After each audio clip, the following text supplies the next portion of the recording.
Yes. Calling the meeting to order. Can we start with a pledge of allegiance, please?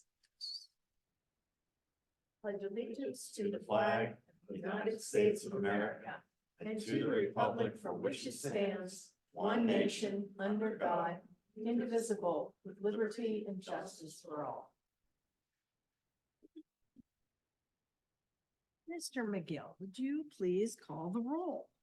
Thank you, Madam President. We have at least one remote commissioner, Commissioner Flynn, Present. Commissioner Grella. Here. Commissioner Siegler, I am not sure he's joining us. Well, you know. Say that's a no. Commissioner Silverman Here. and Commissioner Swager Wilson. Here. Wonderful.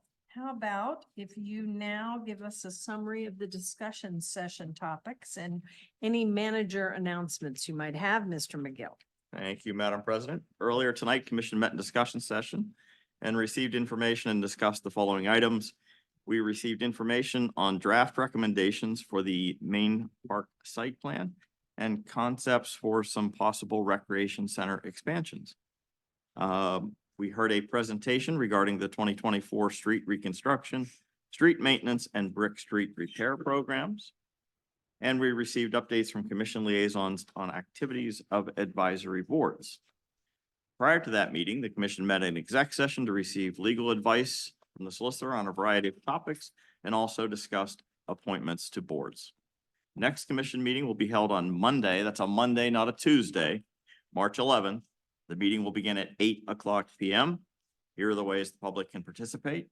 In person, you don't need to pre-register. Simply show up at the appropriate meeting time or remotely via the Zoom webinar format. Again, you don't need to pre-register. Simply click the link located on the meeting agenda on the municipal website.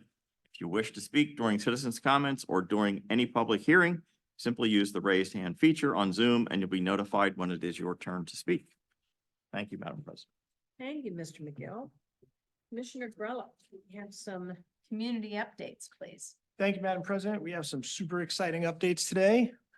Governor's visit, Residence Academy, Library, Women's History Month, some utility work, so I will jump in. Thank you to Governor Josh Shapiro, who came to our Uptown Business District last week to discuss the Main Street Matters budget proposal in support of Pennsylvania's small businesses. Thank you to the State Department of Community and Economic Development Secretary Rick Seiger, State Senator Wayne Fontana, State Rep Dan Miller, County Executive Sarah Innamorato, and municipal staff for spotlighting our national accredited Main Street and being gracious hosts to the governor. Thank you all. Congratulations to the 29 residents who will graduate on Thursday from this year's Mount Lebanon Residence Academy. The Mount Lebanon Community Relations Board sponsors the 9-week academy each year, and the course quickly fills to capacity. Participants hear from the municipal senior staff, as well as some of our community partners, such as the school district and our district judge. Thanks to all who participated, and special thanks to the Community Relations Board for all your hard work. If you have a card to the Mount Lebanon Library, and I hope you do, you and all county library card holders are eligible to receive Rad Pass discounts and free admission passes to many of the county's great cultural offerings. Go to the Rad Pass website to discover what opportunities are available at radpass.org. March is Women's History Month. The Mount Lebanon Commission encourages the study, observance, and celebration of the vital role of women in American history, as well as the many contributions women make every day in Mount Lebanon. For ideas on ways to celebrate the month with your family, go to womenshistorymonth.gov. Finally, Columbia Gas is going to be working in Mount Lebanon on Cook Lane, Castle Shannon Boulevard, Crystal Drive, and other areas in Sunset Hills over the next few months. For a schedule and details of the work, go to mountlebanon.org/road construction. We'll keep the page updated as the gas company gives us more information. That is all, Madam President. Thank you. Thank you so much. Next, Junior Commissioner Kate Yang. I'd like to begin by talking about the winter blood drive that I mentioned at the last meeting. So it was super successful. We saved 81 lives with 29 blood donations from students and staff. And this is super exciting because it was a great way for the high school to give back to the community. And the next blood drive will be on May 24th. So this is another opportunity for students and staff to participate. Also, we have a new school resource officer at the high school. So Officer Brian Henley retired after nearly 6 years of service as a school resource officer at Mount Lebanon High School. And we are super sad to see him go, as he was well loved by the students and the staff. And Officer Jeff Billick has taken over Officer Henley's position. Also, the Pittsburgh Polar Plunge took place last Friday. So this was a fundraiser for Special Olympics Pennsylvania. And for those who are not familiar with this organization, it provides year-round sports training opportunities with a variety of Olympic type sports for children and adults with intellectual disabilities. And so the Pittsburgh Polar Plunge is this big fundraiser they do every year that supports athletes by funding the operating costs of this organization. And Mount Lebanon raised about $8,300 for the Special Olympics, with about 35 students participating. And the way donations worked was that they reached out to family and friends, and they were able to donate through an online link. And the entire Pittsburgh region raised over $1 million for this organization, which is the most ever in history. And this is super exciting because their goal was only $750,000, and they far surpassed that. And so on Friday, people who participated in the fundraiser went to Acrisure Stadium and plunged into the pool and outside, and it was freezing. So props to anyone who did that. So yeah, that's super exciting, and definitely a big event that happened at the high school recently. Also coming up at the high school is the SAT. So on March 9th, Mount Lebanon High School is hosting an SAT, and this is actually the first digital SAT. The SAT has always been on paper, and this is like the first testing date in the US where the test is going digital. And it's actually significantly different from the paper one. It's shorter, and they also changed up the format. So it's going to be interesting because the PSAT in like October was also digital, and we faced a lot of technical difficulties at the high school with it. And so we'll see how it works in March.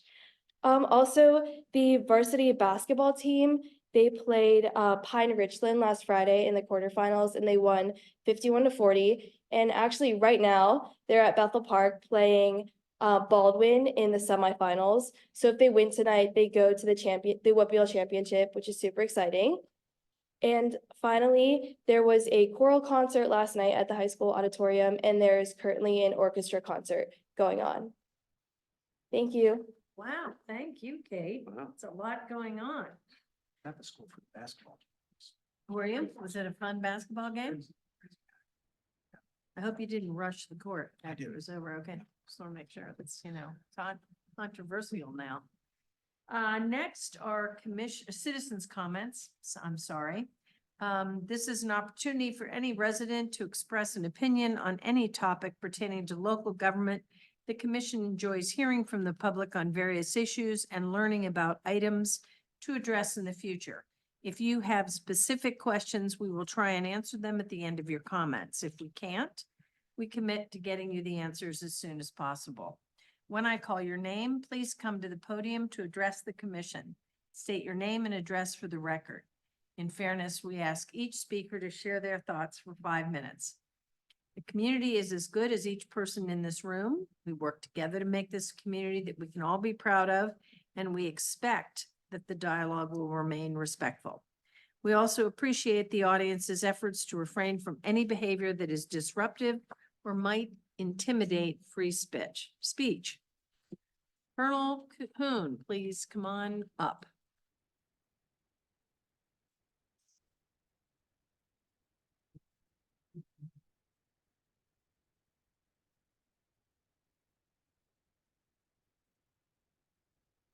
Bill Hoon, 456 Coolidge Avenue. At the last meeting, it was mentioned that years ago when Madam moved into the township, most of the political offices were held by Republicans. That's true. I don't know what year you're talking about, but years ago that was true. It wasn't planned that way. And that has completely changed. Now, the party, your party, wants every seat occupied by a Democrat. No exceptions. That's a very unique stance. There is another place where that's the case, and that would be in Russia. Putin's party, Greater Russia, allows certain other candidates that cannot really threaten Putin to run. Not strong ones. They're killed or prison, fall out of windows, whatever. But in Mount Lebanon, the Democratic Party doesn't care who occupies these seats, because the party really doesn't care about these individuals any more than they care about individual Democratic voters. They're just expected to perform, and they do.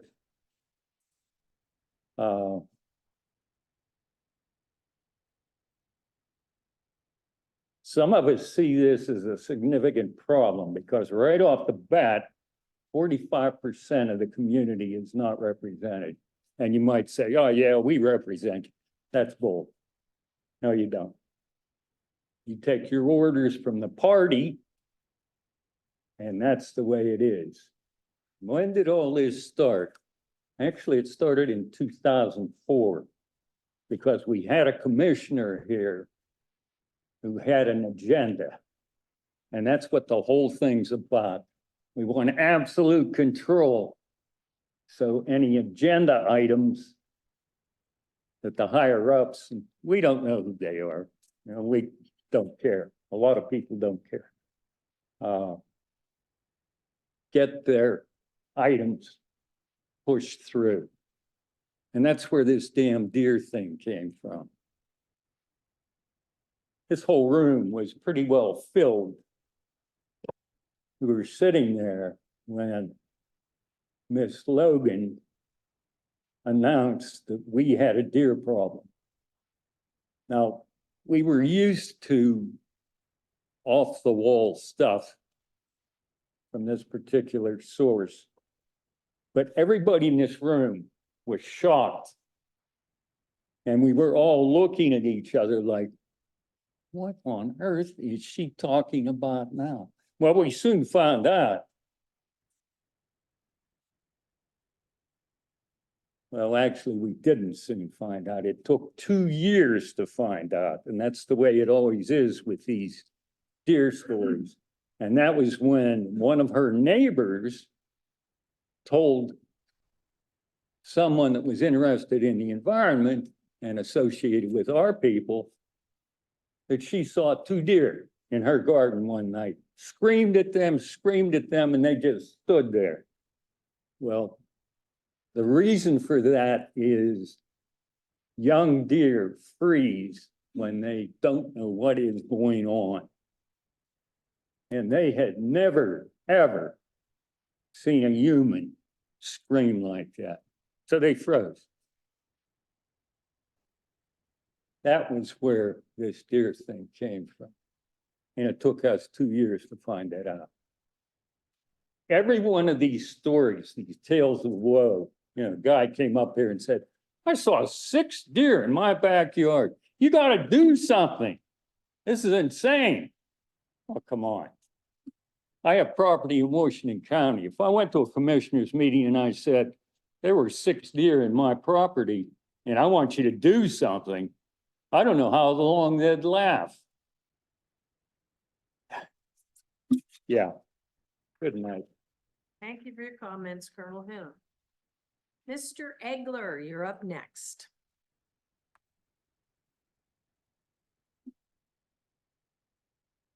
David Egler, 121 Poplar Drive. As you know, I was planning on going to the basketball game tonight, but I knew how important it was and you'd missed me, so I decided to come here and speak. We are With very honored. With 3 minutes to go, Baldwin's leading by 2 points, just so that you know. By the time I'm done speaking, the game should be Right. over, but Yeah. I'll try to update you before I'm done.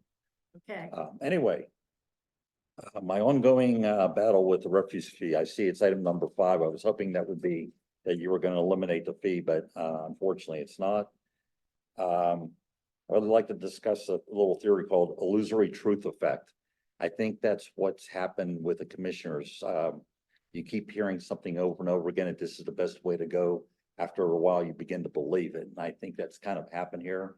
I'm gonna try to reverse that by repeating over and over again. That's not the way to go. So we'll see how that works out. But that's my opinion, but opinions don't go very far. So I'm just gonna state the facts tonight. I've given you documentation with the numbers in the past. I'm just gonna simply review it tonight to go over it. Personally, I believe you should have, for bottom line is you need X amount of money to pass up, to get a budget balanced and passed. As far as how it gets funded, I think the residents should have a little bit of say.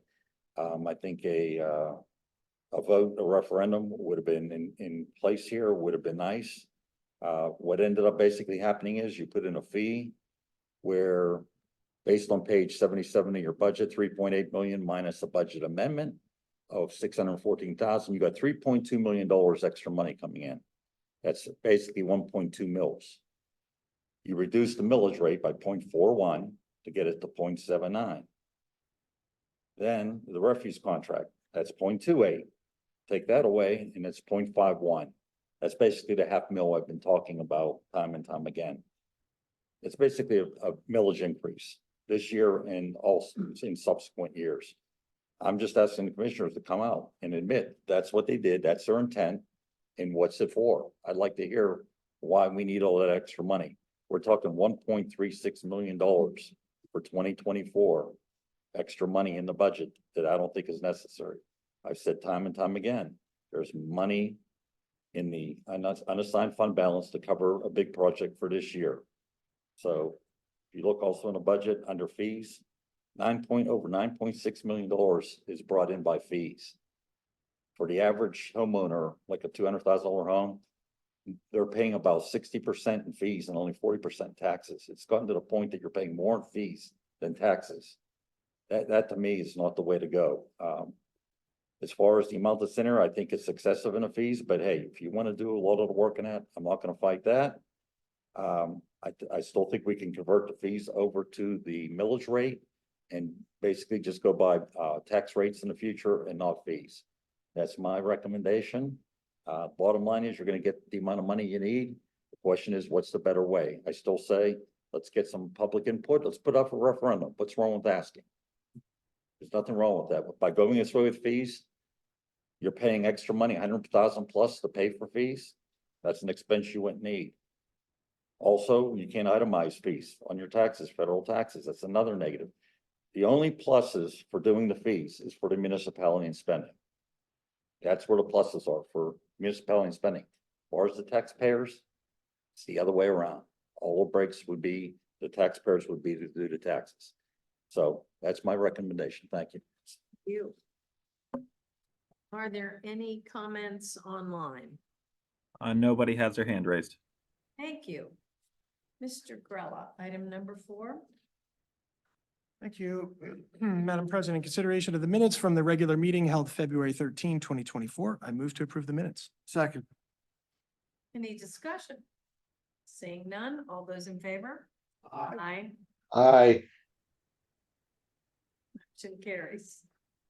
Number 5, Commissioner Silverman. Thank you, Madam President. Introduction of ordinance bill number 2-24, making technical amendments to the garbage fee ordinance. Mount Lebanon currently has an ordinance assessing a fee for garbage collection. It's desirable to enact some technical amendments to the ordinance to clarify provisions relating to calculation, exoneration, and review procedures regarding the fee. I introduce ordinance bill number 2-24. Set public hearing for March 11th, 2024. Item number 6, Commissioner Grella. Thank you, Madam President. Consideration of bylaws for advisory boards. On February 28, 2023, the commission approved ordinance number 3356, amending the administrative code to realign the structure of municipal advisory boards. Ordinance number 3356 takes effect on April 1, 2024. The ordinance requires advisory boards to be governed by the form set of bylaws promulgated by the commission. The commission reviewed the policies and procedures bylaws for the new advisory board structure in several discussion sessions, most recently on February 13. I move to adopt the policies and procedures documented as formal bylaws for municipal advisory boards in accordance with ordinance number 3356. Second. Thank you. Any discussion? I would just say with the realignment of the boards, which we have been talking about for the better part of the last year, consolidating them down, we will soon be talking about new appointments to the boards, which are made up of some of the people who served in previous boards and some new applicants, but the process is very much streamlined, and we have policies, very consistent policies now for all the boards, which I believe are they online yet or not yet? We'll be putting them online. After they're this. approved. Okay, great. Yeah. Yeah. So I encourage people to look at them because a lot of work has gone into the streamlining of these boards over the last year, and I would think it's going to be a good process. I would like to personally thank Commissioner Flynn. Yep. Who put in so much of the initial work for this, and has shepherded it through the whole process. So Mhm. thank you, Commissioner Flynn. Well, thank you, Madam President. I appreciate it, but really, the bulk of the work does have to go to staff, particularly Assistant Manager McMeans, who has really done the yeoman's labor on this. So no, he's done great work, and I'm really looking forward to seeing this progress and how these new boards move forward. I call them. Nope, not yet. No, yes, I did. Not yet. Yeah. Right. Now I call the vote. I knew I couldn't get through without a mistake. It'd just be impossible. All those in favor, please say aye. Aye. Any negatives? None. Seeing that, the motion carries. Commissioner Silverman, number 7. Consideration of the award of a South Garage maintenance contract. Bids were received on February 13th, 2024 for a South Garage maintenance contract. The project involves concrete repairs, structural concrete repairs, membrane coating replacement, and caulk sealant replacement to the South Garage. Municipal engineers verified the bids as follows, and they are on my right and the audience's left, and hopefully on the screen for our audience, our television audience, if you will. The municipal engineer has reviewed the bids and determined the low bid to be accurate. The engineer recommends the project be awarded to Mariani and Richards Incorporated. The contractor has completed similar project for the municipality in a satisfactory manner. The budget amount for this contract is $300,000, and the engineer's estimate for the project is $247,000. The project is within budget and is to be funded through the parking fund. I move to award the South Maintenance contract to Mariani and Richards Incorporated in the amount of $242,650. Second. Any discussion? Seeing none, all those in favor? Aye. Any opposed? None. Motion carries. Number 8, Commissioner Grella. Thank you, Madam President. Consideration to purchase ballistic vests. Commission approval is requested to purchase 46, I'm not even going to pronounce that, ballistic vests and carriers from Northeastern Uniforms and Equipment at a total purchase price of $77,820. The budgeted amount is $70,000. These new vests will replace equipment fitted for each Mount Lebanon police officer that were purchased in 2019. Ballistic vests carry a manufacturer's warranty of 5 years, and their replacement is currently covered under the collective bargaining agreement. Previously approved capital improvement funds and savings from other capital projects will be used for the purchase. The municipality is also submitting a grant application to the Bureau of Justice Assistance through the Department of Justice. Northeastern Uniforms and Equipment has quoted the vests and carriers under CoStar's pricing and PA State Contract Number 037-011. I move to authorize purchase of 46, I will try it this time. I think Safariland, is that right? Is that Oh, that's right? even easier than Safariland? it looks. Safariland ballistic vests with Northeastern Uniforms and Equipment under CoStar's contract number 037-011 at a total cost of $77,820. Second. Any discussion? Seeing none, all those in favor? Aye. Any opposed? None. Motion carries. Number 9, Commissioner Silverman. Thank you, Madam President. Consideration to purchase 2 police vehicles. The Police Department is requesting approval to purchase 2 2025 Ford Police Interceptor utility vehicles for use by the patrol unit. These new vehicles will replace older vehicles, the 2015 and 2016 Police Interceptor utility that have reached the end of their useful life. As part of the vehicle fleet rotation, the municipality has obtained bids for the purchase of 2 new vehicles for 2024. The vehicles will be purchased through Wilson Wind Ford with pricing obtained through the Pennsylvania CoStarz program, contract number 13E22-220. $90,000 was appropriated for these vehicles in the 2024 operating budget. And the numbers for the 2 vehicles are on the board to my right and the audience is left. The difference between the budgeted amount and the purchase price will be offset through the sale of the vehicles that are being taken out of service. I move to award the purchase of 2 2025 Ford Police Interceptor utility vehicles through the Pennsylvania CoStarz program from Wilson Wind Ford at a total cost of $97,420. Second. Any discussion? I just want to make a comment. The manager, or I should say, the chief sent over a note because we've been talking about electric vehicles and replacing fleet with electric vehicles. It is my belief that we can replace more of our fleet with electric vehicles sooner than the timeline with which we have been doing it. The chief did send over a very thoughtful email, so I appreciate that, about some of the challenges that we have related to charging and other maintenance issues. But the fact is, there are other places that are using electric vehicles. What I would like to see, and also the manager had pointed out in our comprehensive plan, that there's a list of things that we need to do as a municipality to better prepare for things like electrifying fleets. However, those are very generic suggestions.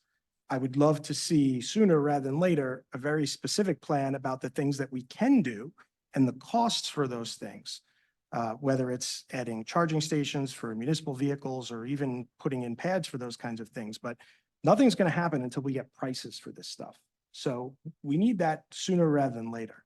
So I would love to see sometime in the near future, hopefully, some sort of actual plan that we can look at as a commission and start to move electrifying our fleet, especially for vehicles like this, move that stuff forward.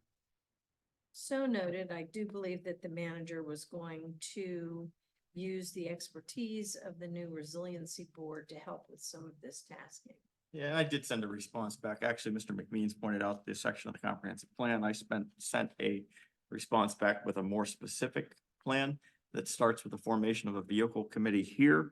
That's already in place and in process, I should say. It will consist of public works, police, fire, recreation, and finance.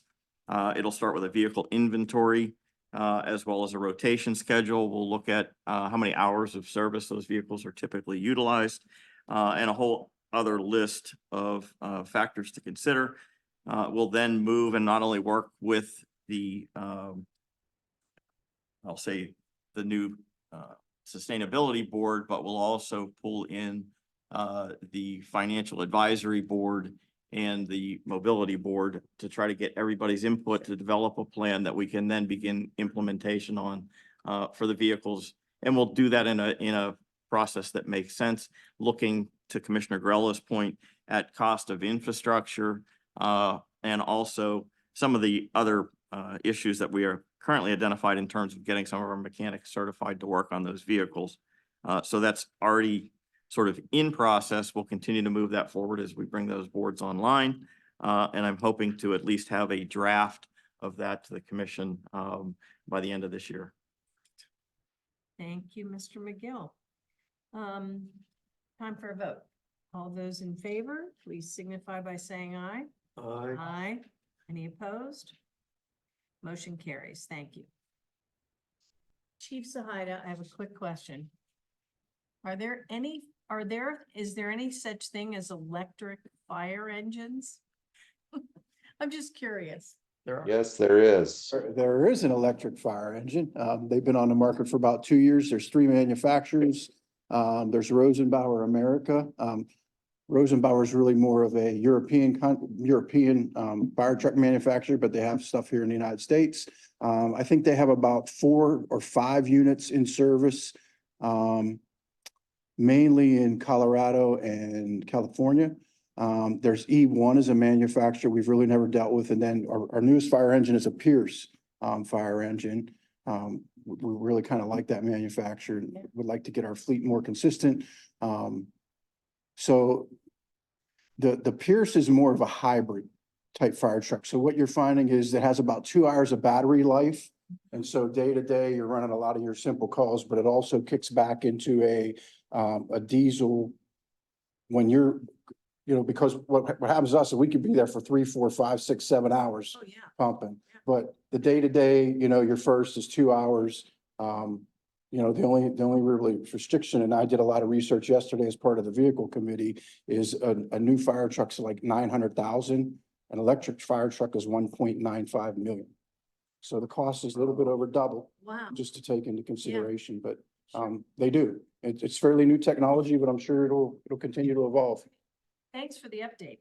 Very interesting. It will surprise no one in this room that the chief, as he indicated, has already started some of that research, and they've also looked at the infrastructure costs and maintenance costs as well. So that is what we're hoping to develop for the entire fleet. Huh. So that we'll have that as a resource for the commission to make Great. decisions. Big job, but we appreciate it. Thank you. Thanks, Chief. Number 10, Commissioner Grella. Thank you, Madam President. In consideration of the commencement of pension benefits. The employees detailed below have requested benefit commencement commensurate with the terms of their respective plans. David Hornak, I think it's on the screen over there, hopefully for people at home to see. I move to approve the benefit commencement for David Hornak. Second, Any discussion? we wish him a long and healthy retirement. Yes, we do. Thank you for your service. All those in favor? Aye. Aye.